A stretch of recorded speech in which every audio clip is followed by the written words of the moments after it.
On those moments. We go back to Alexis Hoag, the Associate Research Scholar at the Faculty of Law at the Columbia Law School. And Alexis, I wanted to ask you, how powerful is this video, which has been released, I think, for the first time to the public, showing the moments inside that store in sort of building that narrative of a very normal atmosphere, right? You've got people mulling around, people chatting, not just people shopping, people seem to know each other, that kind of casual sort of environment. And how important is that for the prosecution to build as they tackle the question of, you know, was the force used by the police proportionate to the alleged threat that George Floyd may or may not have posed to anyone?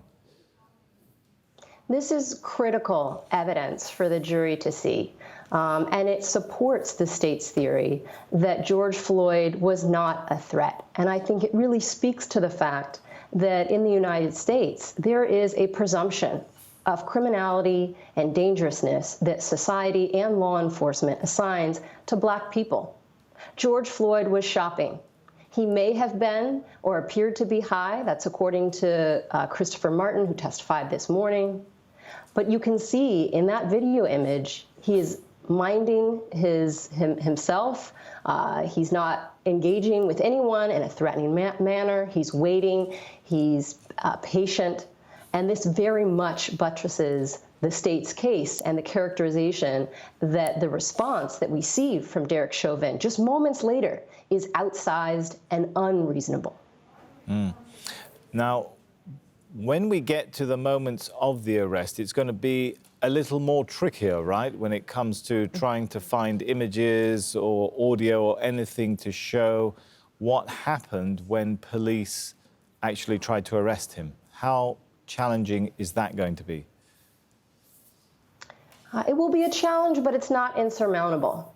And what we do know is that there was no physical action that George Floyd took in toward any of the police officers. We did hear in opening statements, which I want to be clear, opening statements are not evidence, but we did hear from the defense that George Floyd had allegedly hit his head inside the police car, that his nose was bleeding, that there was blood found on the back of the cruiser, of the plexiglass. We also know that George Floyd was handcuffed at this point.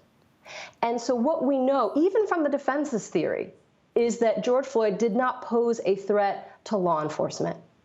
And at the top of the hour, I mentioned that what is at issue here is, did Derek Chauvin's actions cause George Floyd's death?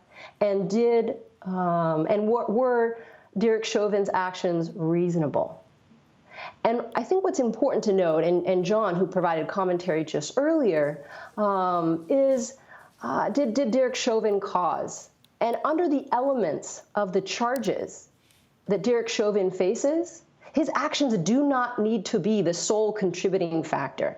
So it is okay that there are other elements external to Derek Chauvin that may have contributed to George Floyd's death, but under the top charge, which we're looking at second-degree murder, Derek Chauvin's actions do not need to be the sole contributor to George Floyd's death, merely a substantial causal factor. And so we know even for the top charge that Derek Chauvin is facing, that the state has a very strong case.